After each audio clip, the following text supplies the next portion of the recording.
अस्सलामुअलैकुम ख़वातीन व हज़रात, आप देख रहे हैं सैट डिजिटल और मैं हूं मलिक यामीन अवान। नाज़रीन, आज हम एक ऐसी औरत के बारे में गुफ्तगू करेंगे जो लाहौर से शिफ्ट होकर कराची चली गई और वहाँ पे शोबिज़ में बड़ी शोहरत हासिल की। बताया यह जाता है कि इस औरत का नाम हुमैरा था और ये 7 लाख फॉलोअर्स को सोशल मीडिया पे साथ लेकर चल रही थी और बड़ी शोहरत, बड़ी इज्जत, बड़ा नाम, बड़ी खूबसूरत, दुशीज़ा। लेकिन अफसोस की बात यह है कि जब ये मर गई तो इसके जनाजे में कितने लोग थे? चंद लोग। ये किसकी बच्ची थी? ये कैसे कराची में पहुंची?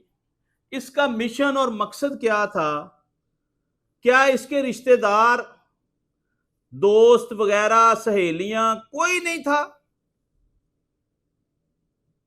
मैं थोड़ा सा हकायक से पर्दा उठा दूं। नाज़रीन, ये 2018 में एक फ्लैट में किराए पर शिफ्ट हुई लाहौर से कराची। मालक मकान जिसका फ्लैट था उसको ये 2024 तक रेंट पे करती रही। एकदम से उसके माली हालात खराब हो गए और उसने रेंट देना बंद कर दिया।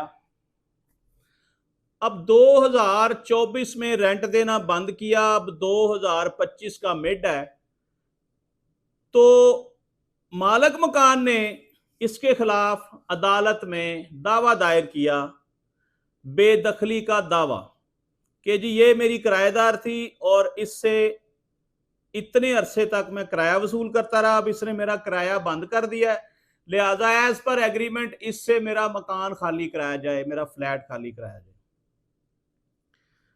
नाज़रीन, हुमैरा असगर जो थी ये किराया नहीं दे रही थी। अदालत ने ऑर्डर कर दिए कि इसके खिलाफ कुफल शिकनी के ऑर्डर जारी कर दिए कि इसको घर से बेदखल करें और जिसका फ्लैट है उसके हैंड ओवर करें। इसके लिए अदालत ने बैलफ मुकर्रर कर दिया। नाज़रीन, कानूनी तरीका यही है कि आप अदालत में जाते हैं अपनी प्रॉपर्टी को वागुजार कराने के लिए और अदालत आपको बैलफ जारी कर देती है और बैलफ के थ्रू आप कब्जा ले सकते हैं। ये एक लीगल वे है।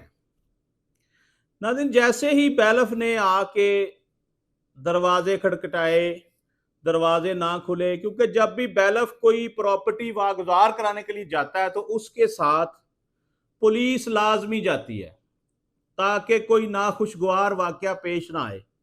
नाज़रीन, जब दरवाज़ा नहीं खुला तो उन्होंने ये समझा कि ये औरत दरवाज़ा लॉक करके कहीं चली गई है, तो उनके पास कुफल शिकनी के ऑर्डर थे।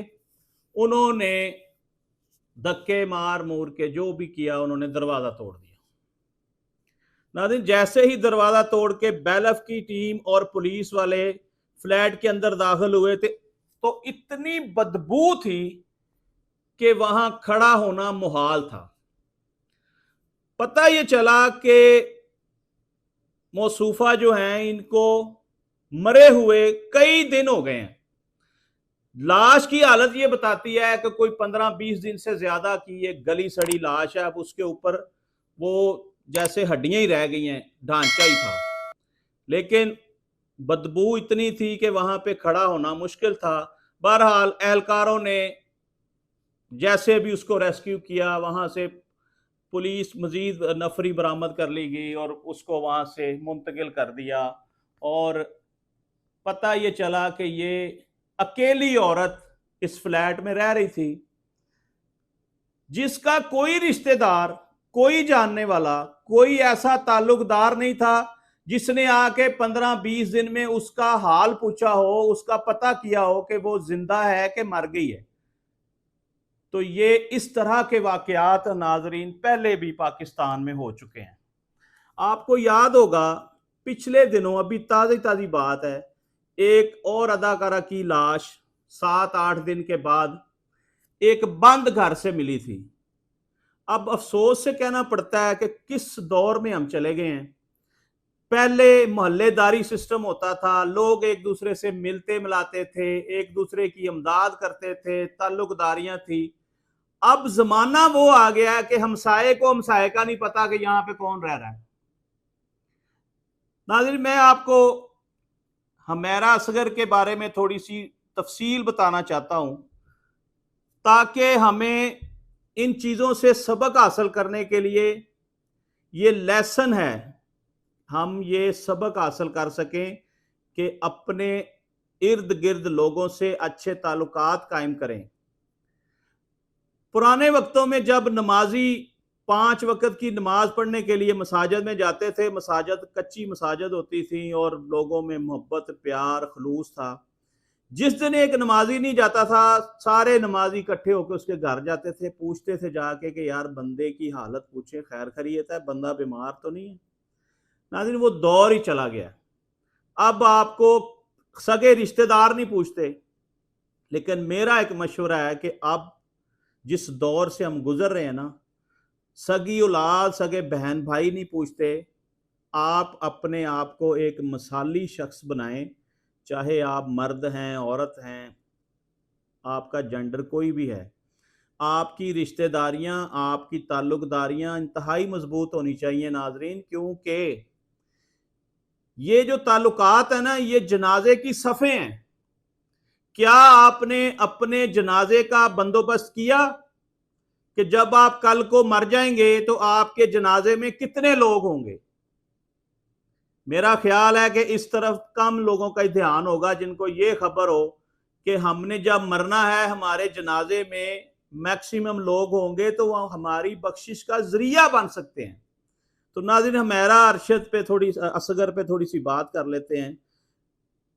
मैंने लिखा था तो उसकी तस्वीर बना ली ताकि गलती की गुंजाइश न रहे। जागते शहर से एक और खामोश लाश बरामद।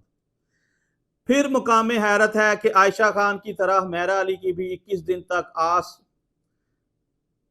पड़ोस खबर ना हुई, यानी आस पास के लोगों को पता ही नहीं कि 21 दिन हो गए हैं इस घर में कोई लाश पड़ी है और पूरे मोहल्ले में स्मेल आ रही होगी, लेकिन किसी ने गौर नहीं किया।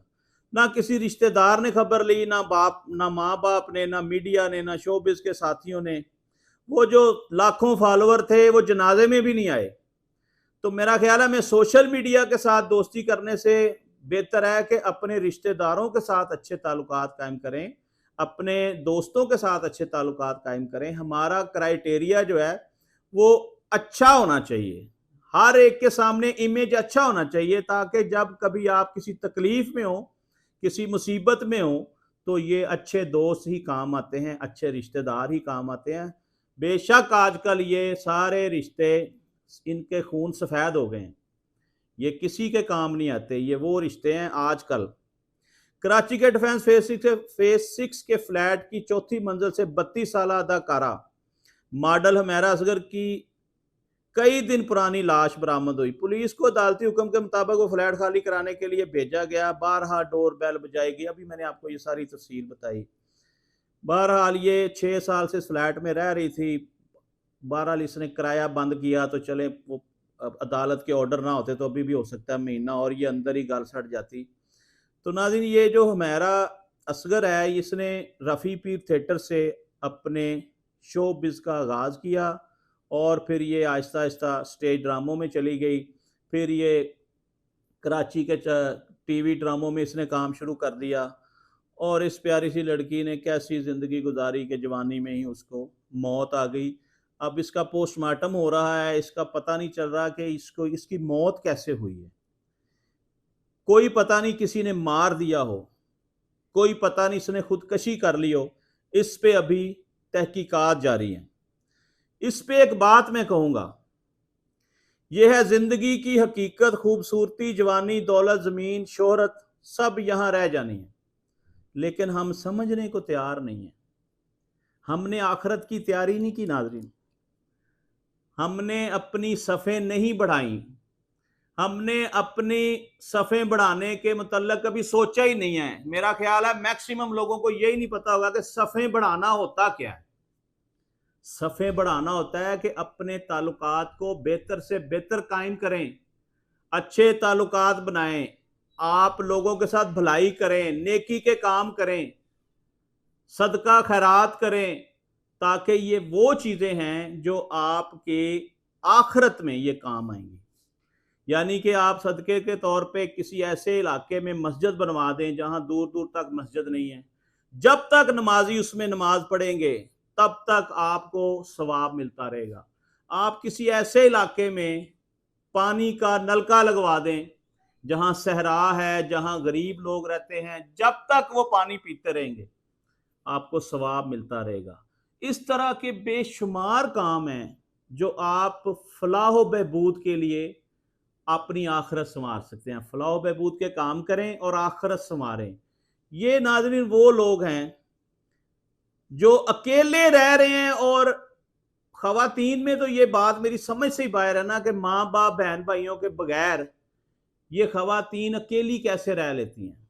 इसका मतलब ये है कि इनका करैक्टर कुछ ठीक नहीं होता। जो अकेली औरत रह रही है वो करैक्टर लेस है, या उसकी कोई जानवन मजबूरी है, या उसका कोई बहन भाई नहीं है, माँ बाप नहीं है, कोई उसका रिश्तेदार नहीं है। उसके अकेले रहने के पीछे कई वजूहात हो सकती हैं, लेकिन जुल्म और ज्यादती है कि आप आखिरत के बारे में सोचा ही नहीं। आपने दुनियादारी बनाने के लिए, पैसा कमाने के लिए सब रिश्तेदार छोड़ दिए, सब ताल्लुकात छोड़ दिए, लेकिन जब आपको मौत आई तो आपके पास कोई नहीं था। यही सबसे बड़ी बदनसीबी है। नाज़रीन, अदाकारा model Humaira Asghar social media की सुपरस्टार थी, 7 लाख फॉलोअर्स थे इसके, और एलीट क्लास में उठना बैठना था। कितने ही दिलों की धड़कन थी। कराची के पोश इलाके डीएचए के फ्लैट से बुसीदा लाश मिली, तो ये इस चीज़ का मुंह बोलता सबूत है कि इसका किसी के साथ रख रखाव नहीं था। ये अकेली औरत, इसने किराया देना बंद कर दिया, इसके हालात ख़राब हो गए होंगे, इसने किसी को नहीं बताया, और अपना सफ़र आखरत जो है वो वक़्त से पहले तय कर लिया। लिहाजा अल्लाह के कामों में हम मुदाखलत तो नहीं कर सकते। अल्लाह ताला ने उसकी ज़िंदगी ही इतनी लिखी थी। तो आज तक के लिए इतने। नाज़रीन, एक अच्छे टॉपिक के साथ आपकी आगाही के लिए कल फिर हाज़िर होंगे इंशाअल्लाह। कल तक के लिए इजाज़त दीजिए अपने मेज़बान मलिक यामीन अमान को। पाकिस्तान जिंदाबाद।